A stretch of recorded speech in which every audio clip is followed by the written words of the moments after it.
NASA launched a satellite that began a 20-year continuous global record of the very thing that, as far as we know, makes Earth special: life. While most satellite missions capture data on the physical characteristics of our planet's climate and weather, others allow us to measure life itself. The result? The most complete view of global biology to date. The greatness of this data set is kind of hard to explain. It allowed me to understand ocean in such an organic way. That's the voice of oceanographer Dr. Ivona Sitinic. Ivona and the rest of the NASA Goddard Ocean Ecology Lab help oversee the 20-year dataset. If you take a closer look at this animation, you'll see what looks like a repetitious ebb and flow on the land and surface of the ocean. We're actually watching the planet breathe. About half of the total photosynthesis on the planet occurs on land and half in the oceans.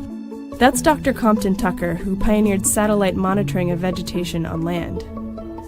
The spring and summer months kick off the growing season for plants on land, illustrated in dark green, and tiny microscopic plant-like organisms in the ocean called phytoplankton, seen in the light blue.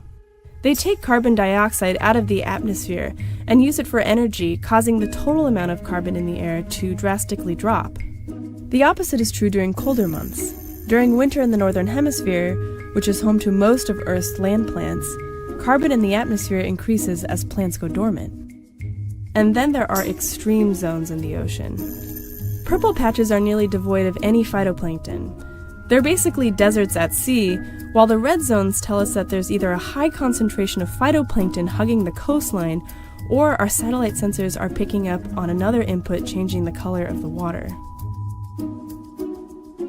We have a marvelous biological diversity of plants and animals, both on the land and also in the oceans. But hold on. If we have an amazing biological diversity of plants and animals, why do scientists spend all of their time observing plants?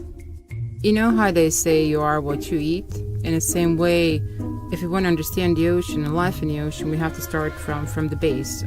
If phytoplankton is changing, the whole ecosystem will change.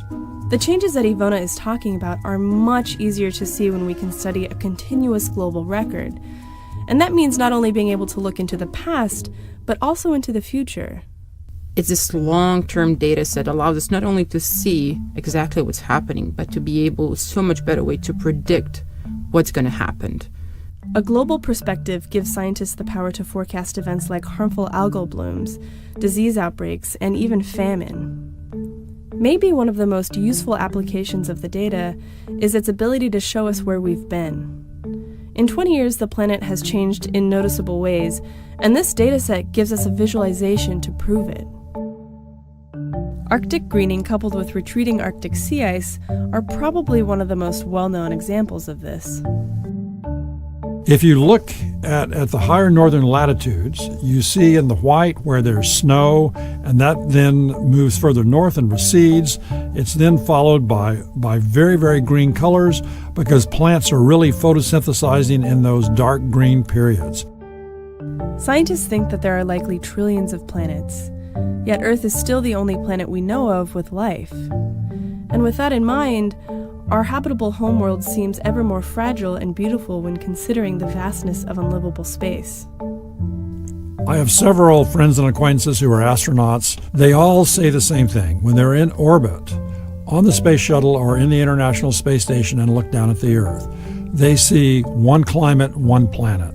We're all in this together, and we need to work together to make sure that life as we know it continues on this wonderful planet.